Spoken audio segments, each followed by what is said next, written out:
Hey friends, welcome back to my kitchen. My name is Christine and we are going to be doing a pressure canning project today. We are going to be raw packing green beans that my husband and I bought at the farmer's market, and then we're going to be adding some yummy bacon to them. So I just thought I'd show you what we're up to, so come on with. Okay friends, I have these to do up here. I believe it's probably just over 3-ish pounds of green beans, but look at the size of some of these. So these I want to fit in the little bit taller of glass jars. So my husband ran to go get some dill because I'm going to make some refrigerator dill beans with these. But I'm going to kind of separate the really big ones, and then we're just going to raw pack them. I can do 7 pints in my digital pressure canner, so that's my goal. So I'm just going to get these cut up. They're all rinsed right already, and I'm just going to break them into roughly, oh my gosh, look at this one, roughly 2 inches or so. And then we are going to add some yummy bacon bits. My husband already cooked up the bacon out on the grill, and yeah, so that's what we're gonna do.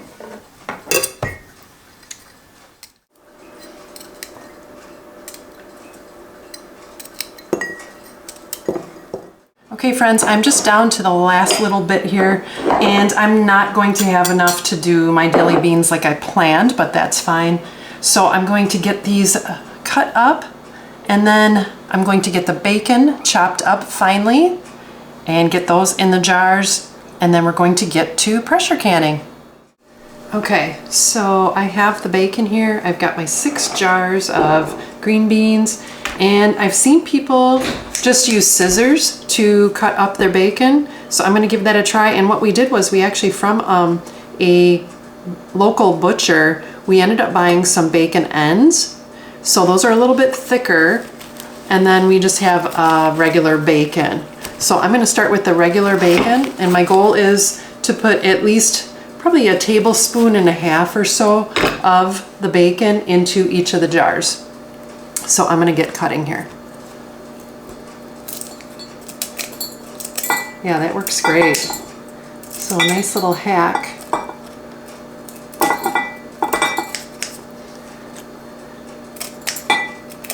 And then you can be a little bit more picky too about kind of maybe cutting around some of the fat. Okay friends, we have our 6 pint jars of beans, and I just got out my funnel because I am going to put in my tablespoons of bacon. So I did leave quite a bit of head space just to make sure, and I finally got this all cut up, and I did try to trim as much fat off as I could, but you know, there's a little bit of fat on here, no big deal. So I'm just gonna roughly do a tablespoon to start with, and I'm just using the funnel just because the bacon, you know, obviously does have fat on it, and I'm trying to avoid that on the edges. And then whatever's left over, I'll just kind of filter in as well. And I'm just doing like a nice generous tablespoon. And the goal is to leave a 1/2 inch of head space, which I'm feeling confident in. It looks like I'll probably have enough to do about a tablespoon and a half each. All right, so because we cold packed these, so these are not blanched at all. There's no spice on them at all, well, besides the bacon now. I am gonna go through, and if you have a low salt diet, you can, this is optional, but I am going to add 1/4 teaspoon of my Redmond's real salt yet. Just right on the top. And I know bacon has its own salt or what have you, but because these are just simple, non-seasoned green beans, I feel confident that these will taste delicious. Okay, so next, I'm going to get my funnel back out again. I am going to be adding filtered water, okay? just simple filtered water, and I'm gonna pour it very slowly because I don't want that fat from the bacon to splash. And this is from my Berkey filtered water. That's something that you want to be fairly specific with. And you also, instead of doing the whole bacon and chopping it by hand, you can use, you know, regular bacon bits that you buy at the store. I just prefer this, and we have quite a bit of bacon from a sale that just recently happened, so just kind of taking my time.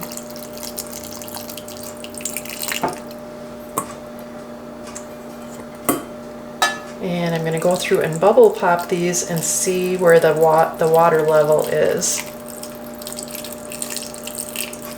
And add water as needed. I am going to, I did jam them in there pretty good, so I'm just going to go around. So there's that, and then I just see these couple need a little bit more.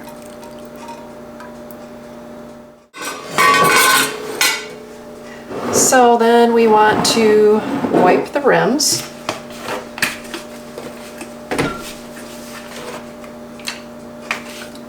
And you definitely, when there's something fatty like this, with especially the bacon, you want to use vinegar, and that will definitely help with the seal. Okay. Next, we're going to get our lids and rings. And somebody was talking about just putting your lid right in the ring, and that makes it easy. And you just want to finger tight. Works pretty good. And I always do like to double check the actual lid. Sometimes I found a couple boxes that were dropped or something, and like the lid was dent and I didn't notice, and it caused some siphoning. And just, like I said, just finger tight. This is kind of fun. This is something new, a little hack. So you're just putting the lid right in the ring and putting it on. Okay. All right, so now we're going to get our canner going. So we are going to put in just regular 3 quarts of water.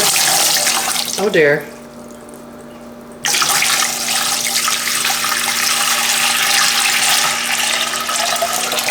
Well, it's a real live kitchen. Okay. Level looks okay, even though I did spill. And let me just double check. So there's a line in the canner that shows how high to put the water. And I'm just going to get these in and start the sequence.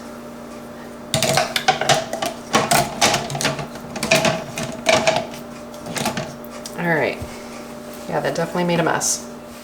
And then I do follow the Ball home preserving book, and so I'm going as far as time-wise off of that. So I'm doing pint jars, and the green beans, it actually states for raw pack and for hot pack, you do process the pint jars for 20 minutes. And so I'm going to get this plugged in. Okay, so everything is locked and sealed here. I got my pamphlet out, and I am going to make sure it's on pressure can, which is kind of what happens when you first turn it on. So I'm going to hit select, and then it starts out at 10 minutes, but I'm going to adjust it to 20, and then I'm going to hit start. So I inserted the jars already. One more time. And then it's warming. And then you just kind of sit and wait until it beeps. So I'm not sure how long it takes to warm up, but I did use room temperature filtered water, so that should help. And I'm just gonna wait until they are warmed up. Okay, so it's moved on to fill jars, which we already have. And now it's heating up. So we'll just step back and let it do its job. Okay, the 10 minutes are here for the vent. So it's just starting to vent out of the top. So we just gotta wait the 9 minutes, and then we put the regulator on. Okay, so I am going to put the regulator on, and up on the top it says vent can vent.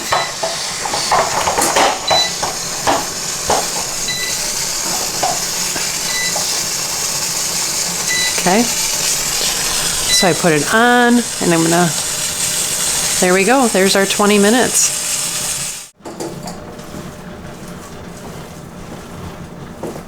Okay, the timer just went off, so now we are in the cooling portion, and you know, it does take a certain amount of time, but the big deal is you want to make sure that this is down, and then you're free to open it up. So like this timer might go off, but unless that is down, you're really not allowed to open it. So we are in the cooling phase, and then a 10 lights up, etc. But you really are kind of at the mercy of this little gauge. So we are on to the next step. Okay, that officially just popped down, and there is 8 minutes left on the cooling cycle. So as soon as that's done, I'll be able to open it. That's awesome. Okay friends, it is all done. So now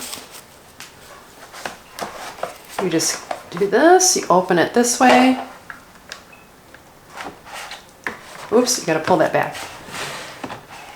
And then you're gonna open it away from you. Let all that steam go.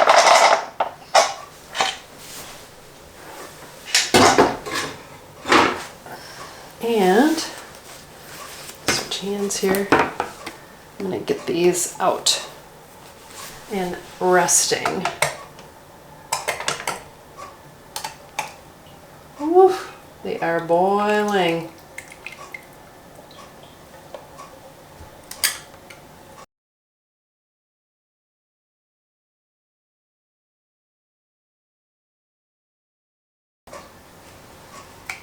Okay, let's take a look at what we did.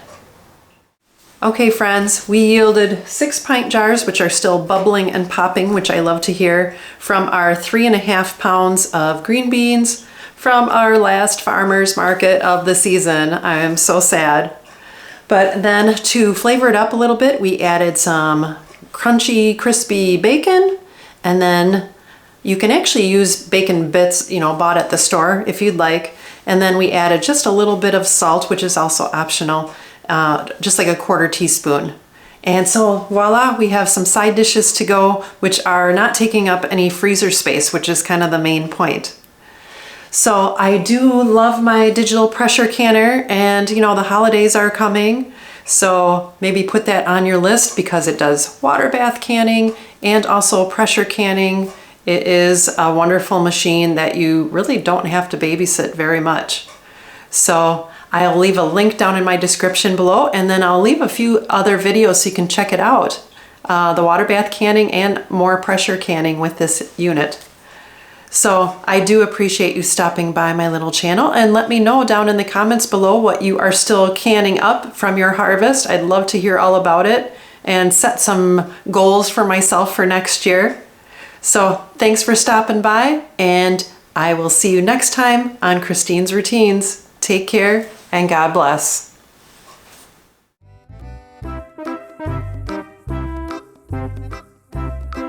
Farmers market this last weekend, and we are doing those as those. We're doing those.